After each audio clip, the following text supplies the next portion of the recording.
Recombinação sítio-específica e transposição do DNA. O DNA é uma molécula muito estável. A replicação, o reparo e a recombinação homóloga do DNA, como discutimos, ocorre com uma alta fidelidade. Entretanto, outros processos genéticos igualmente importantes que rearranjam as sequências de DNA, originando uma estrutura genômica mais dinâmica. Duas classes de recombinação genética, a recombinase sítio-específica conservativa, CSSR, e a recombinação por transposição, geralmente chamada transposição, são responsáveis por muitos rearranjos importantes no DNA. A CSSR é a recombinação entre dois elementos com sequências definidas. A transposição, em contraste, é a recombinação entre sequências específicas e o sítio não específico do DNA. Os processos biológicos promovidos por esses rearranjos de recombinação incluem a inserção de genomas virais no DNA da célula, hospedeira durante a infecção, a inversão do segmento de DNA, alterando sua estrutura genética e o deslocamento de elementos de transposição, frequentemente chamadas de genes saltadores, de um sítio cromossômico para outro. O impacto desses rearranjos de DNA sobre a estrutura e a função dos cromossomos é profunda. Em muitos organismos, a transposição é a principal causa de mutações espontâneas, e principalmente metade do genoma humano consiste em sequências derivadas de elementos de transposição.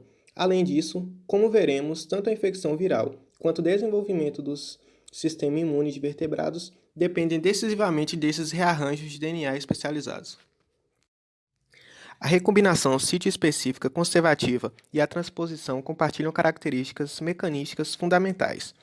As proteínas conhecidas como recombinases reconhecem na molécula de DNA as sequências específicas nas quais ocorre recombinação genética. A recombinase aproxima esses sítios específicos, formando o complexo proteína-DNA como uma ponte que une os dois sítios de DNA, conhecida como um complexo sináptico. No complexo sináptico, a recombinação catalítica, a clivagem e a religação das moléculas de DNA, invertendo um segmento de DNA ou deslocando um segmento para um novo sítio. Normalmente, uma única proteína recombinase é responsável por todas essas etapas. Ambos os tipos de recombinação também são cuidadosamente controlados, de forma que os riscos de introdução de quebras de DNA e o rearranjo dos segmentos de DNA são minimizados. Como veremos, entretanto, os dois tipos de recombinação também apresentam diferenças fundamentais. A recombinação sítio-específica ocorre em sequências específicas no DNA-alvo. A recombinação sítio-específica conservativa é responsável por muitas reações nas quais um segmento definido de DNA é rearranjado. Uma característica fundamental dessas reações é que o segmento de DNA que será deslocado contém elementos de sequências curtas, chamadas sítios de recombinação, onde ocorre a troca de DNA. Um exemplo desse tipo de recombinação é a integração do genoma do bacteriófago lambda no DNA cromossômico bacteriano. Durante a integração do fago lambda, a recombinação sempre ocorre exatamente na mesma sequência nucleotídica, nos dois sítios de recombinação, um no DNA do fago e o outro no DNA da bactéria.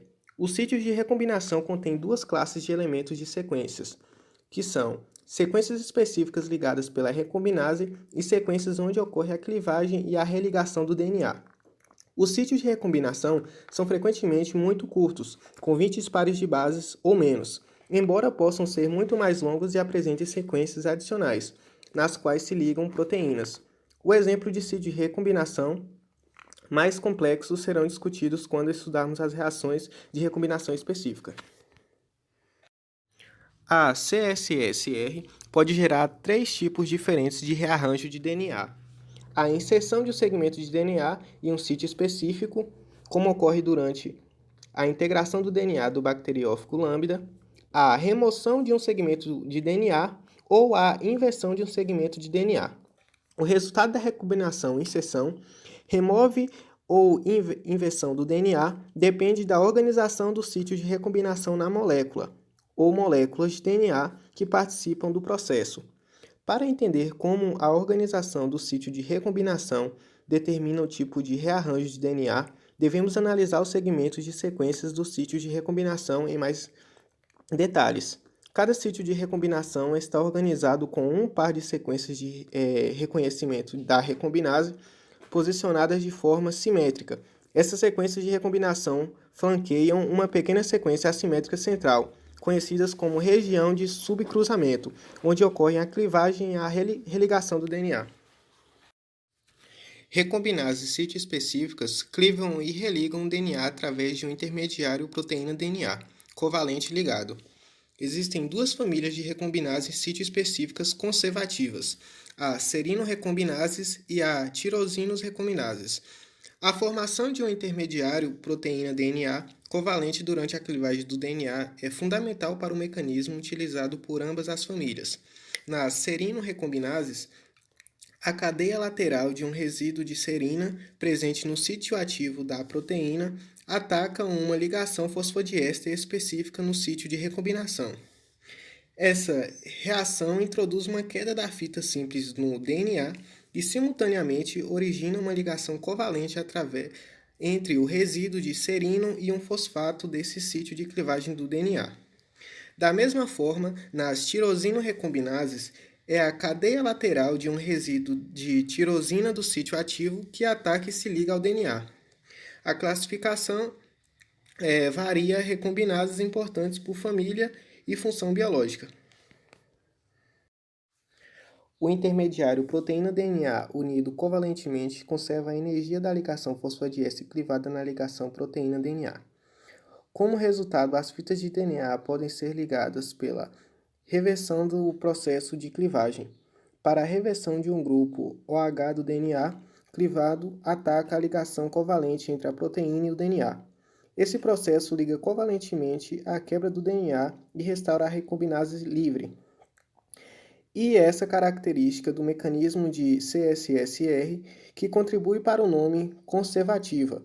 Ela é chamada de conservativa porque o DNA clivado durante a reação é religado pela recombinase. Nenhuma energia externa, como a hidrólise de ATP, é necessária para a clivagem e a religação do DNA por essas proteínas.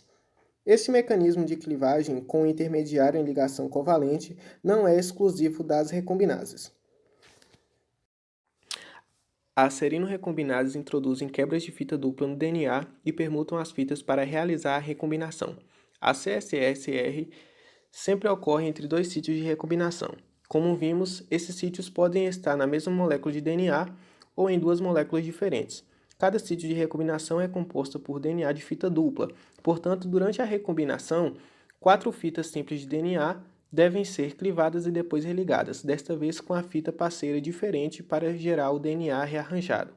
As serino-recombinases clivam todas as 4 fitas antes da permuta de fitas. Uma molécula da proteína recombinase promove cada uma desses rearranjos de clivagem. Portanto, um mínimo de 4 subunidades de recombinação é necessário. Essas quebras de fita dupla da molécula de DNA parental geram 4 segmentos de DNA de fita dupla, marcadas pelas proteínas ligadas a elas, como R1, R2, R3 e R4. Para que a recombinação ocorra, o segmento R2 da molécula de DNA da parte superior deve recombinar com o segmento R3 da molécula de DNA inferior. Da mesma forma, o segmento R1 da molécula superior deve recombinar com o segmento R4 da molécula de DNA na parte inferior. Uma vez que essa permuta de DNA tenha ocorrido, as extremidades 3 do OH de cada uma das fitas de DNA clivadas podem atacar a ligação recombinase DNA em seu segmento parceiro. Como discutimos, essa reação libera a recombinase e liga covalentemente as fitas de DNA, originando uma produção de DNA rearranjado. As tirosino-recombinases quebram e religam um par de fitas de DNA de cada vez. Ao contrário das serino-recombinases, as tirosino-recombinases clivam e religam primeiramente 2 fitas de DNA e em uma segunda etapa elas clivam e religam as outras 2 fitas. Considere 2 moléculas de DNA com o seu sítio de recombinação alinhados. Aqui também são necessárias 4 moléculas de recombinases, uma para clivar cada uma das 4 fitas individuais de DNA. Para iniciar a recombinação, cada uma das subunidades de recombinases ligadas ao sítio de recombinação no lado esquerdo clivam a fita superior da molécula de DNA a qual estão ligadas. Essa clivagem ocorre no primeiro nucleotídeo da região de cruzamento, em seguida a fita superior direita da molécula de DNA superior em cinza e a fita superior da molécula de DNA inferior em vermelho trocam de parceiras. Assim, essas duas fitas estão unidas na configuração recombinada.